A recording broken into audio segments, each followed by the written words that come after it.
I know what you're thinking. Hey, didn't all the other One Piece YouTubers already talk about the new chapter because it got released like a week early through the scanlations? Yes. But I always like to release the day after the official release comes out, or the Monday after in this case, because it actually came out Saturday for once. By the time you're watching this video, I will have already watched the likes of Tekking, Mr. Morge, and the other One Piece YouTubers get their thoughts on it, but I always like to give my opinion before seeing everybody else's. So, without further ado, hello Internet, I am the hero of Julios once again with another One Piece chapter summary. This chapter is chapter 1071, The Hero Emerges. Or, no, the hero deploys, that's the word, deploys. Anyways, this chapter, the art this week is just a simple drawing from Oda. It is the Straw Hat crew with Uta from the film Red, and they're all color coordinated to be red and white like Uta's hair, which it's nice, it's cute. Frankie's got pink on his arms because he usually has light blue on his arms, so it looks nice. It's nice artwork. Not much more to say. So, without further ado, let's get into the meat and potatoes of the actual chapter, which is Kuma flying through the sky because of the power of the pawpaw fruit. It is not instant teleportation. It is the ability to repel anything. As such, Kuma is able to repel himself and launch himself a great distance. Now, unfortunately, Oda hasn't released the exact size of the One Piece world as well as the, meters between everything, mostly because we're not actually done with the series. Super hoping at the end we can see an entire map and maybe even some person will be able to make a globe of it. I would definitely buy a globe of the One Piece world that was accurate to the actual story that was told. But Kuma was able to launch himself from the Kamabaka Queendom all the way to the Red Line.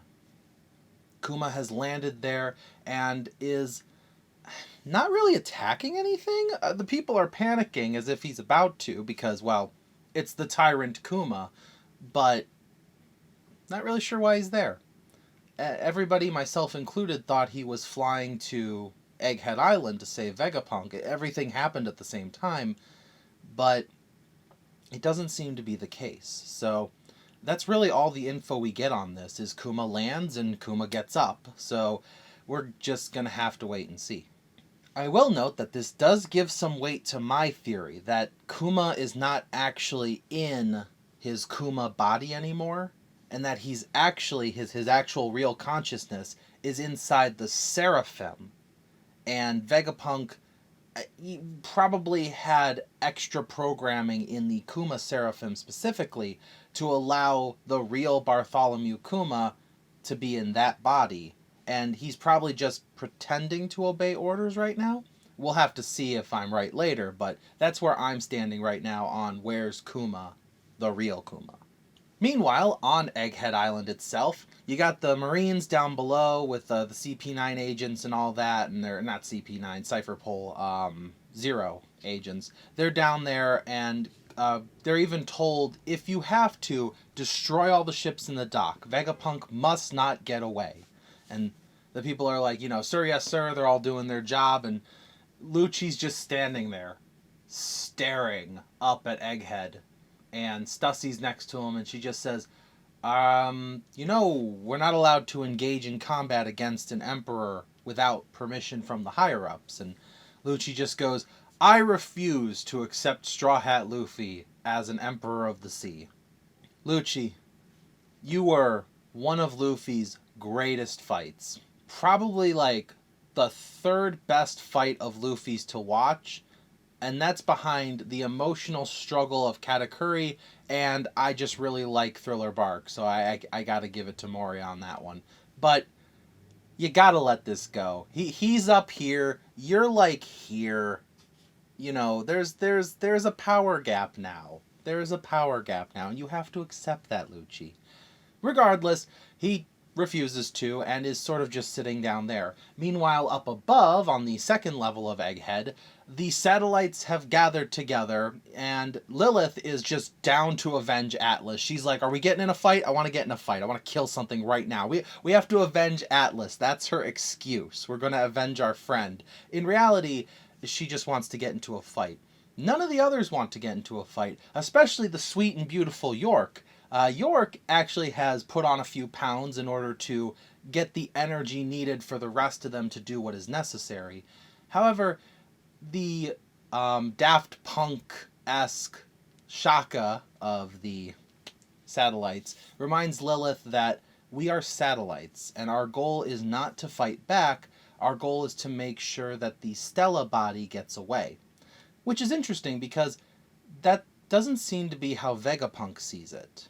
He's sort of half-heartedly trying to intervene on this argument, but just judging by his reactions, it seems like Vegapunk really cares about the other 6 bodies, or maybe doesn't see them as expendable, if nothing else. I'm not exactly sure what their relationship is, if it's like father and children, or I know they're clones of him, but if I had a clone, I would have an emotional attachment to it, so not really sure, but obviously Shaka seems to be totally down with just sacrificing all 5 of them if it means Vegapunk gets away with the Straw Hat crew. But he might not have to do that, as Pythagoras and Einstein both point out that there is another ally still on the island, and maybe we could find it in our, find it in his heart or her heart, we don't actually know who the ally is, to help us in this battle. But how could we bring ourselves to ask them so shamelessly for help? The Stella body immediately just picks up the phone and goes, hey, can you help save us? So in typical One Piece fashion, shameless asking for assistance is followed by gracious acceptance immediately. Whoever this mysterious stranger is, they are immediately willing to help Vegapunk escape. In fact, they even go as far as to mention that they were kind of hoping that a fight would occur. The thing for me is, I have absolutely no clue who this ally is. Now, it's totally possible that it's a brand new character, because, we're still able to introduce new characters here. But maybe it's Scopper Gaban of the Roger Pirates. Maybe it's another famous scientist from the past. Maybe the whole idea of Stussy being a member of MADS is actually a red herring, and that mysterious woman we saw in last chapter's artwork for the cover story might actually just be a different woman. Perhaps even Stussy's mother. Or Stussy is a clone of the original scientist who's still here. Anything's possible, but I would say either a fellow scientist who we haven't met yet, or some legendary pirate who just decided to retire on Egghead Island. Other than that, I can't really think of any other characters because I don't know. I don't really know how deeply connected the scientific community of One Piece is. We have Frankie, he's a scientist to an extent. We have Vegapunk, who's with us right now. Lindbergh is a friend of Vegapunk because they are sort of allies through the Revolutionary Army, but he was working on Kuma. Mads is obviously not going to help him because they're talking about one individual, and we know that Judge is with Caesar on over by Whole Cake Island. So whatever's going on here, I don't know. Mysterious Stranger, get ready for it in the next chapter. Same as always. We briefly get a look of Bonnie charging through the second half of Egghead as Luffy's chasing after her, only to have them both immediately interrupted by the sound of alarms going off. This distracts Luffy, and Bonnie manages to get away from him. The defenses of Egghead are down, and now Lucci, Kaku, Stussy, they're able to moonwalk their way up, and they even see the Straw Hat ship, and Lucci's just like, take it down. And Kaku uses a new technique called Storm Leg, which is like Tempest Kick, but way bigger, way more powerful. It's like Lucci's finger pistol becoming handgun. The 6 powers have been upgraded. And now I'm going to have to update the One Piece Monster Manual to give those as new feats. But regardless, that's for another day. Tempest Kick has become Storm Leg, and it could probably destroy the Thousand Sunny had it not been for Zoro, who had been sleeping on deck, blocks the hit, and just looks over, and he says, "Who interrupted my nap?" And you just see Kaku just like, "Oh, it's Rowanoa." Now, Lucci and Luffy, everybody was in every direction on whether or not this was going to be a long fight, a short fight, if Luffy was going to beat up Lucci, if Lucci was going to give Luffy a hard time. I'm actually very excited now for Zoro versus Kaku, because you have Zoro with 2 years of training, you have Kaku with 2 more years of training. Kaku has probably mastered his devil fruit, maybe not awakened, though he has hung out with Lucci, so the possibility of awakening is there. Zoro, on the other hand, has untapped potential right now in both Enma and his Conqueror's Haki. It's not like Luffy could give Zoro a tutorial on that. Luffy's barely able to understand himself, much less teach other people. So, I'm actually a little excited to see that fight. Unfortunately, Stussy and Rob Lucci are also both there, so this might be cut short as well, because it's a 3-on-1 fight. Regardless, they're up here and they are ready to fight. And as the defenses went down, the satellites are all panicking and they're looking for the Stella body, who has gone missing. The reason he's gone missing is because Bonnie has found him and is demanding he change her father back, yes or no. If you say no, I will kill you. And Vegapunk tells her, I can't change Kuma back, but there is a reason for that.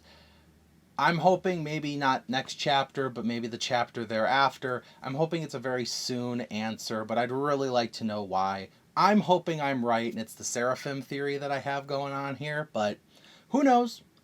But that is not even the ending of the craziness that is going on in this chapter. We cut away from Egghead Island to a small island just outside of Wano. Well, maybe not just outside, but at least like a day and a half of travel.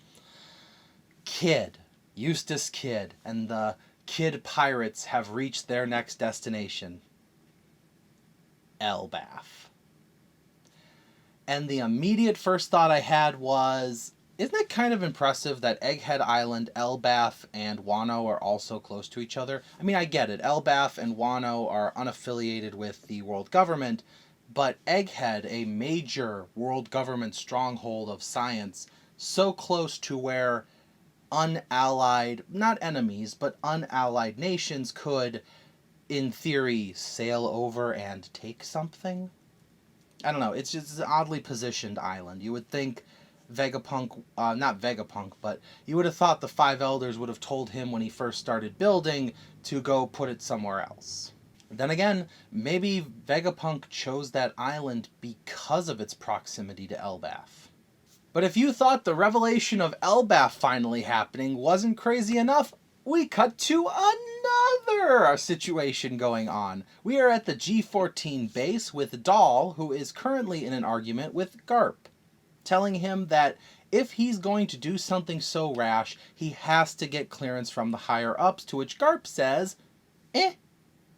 So Garp grabs Helmeppo and that girl whose name is escaping me, give me one moment. Hibari, that's her name. So Garp's here, he's picking up Hibari, he's picking up Helmeppo. They're gonna go beat up Blackbeard and save Kobe. And I know. That sounds really cool. And I would love to see that fight. But can we all stop and think for a second of the last time a relative of Luffy's decided to go beat up Blackbeard in the name of a friend?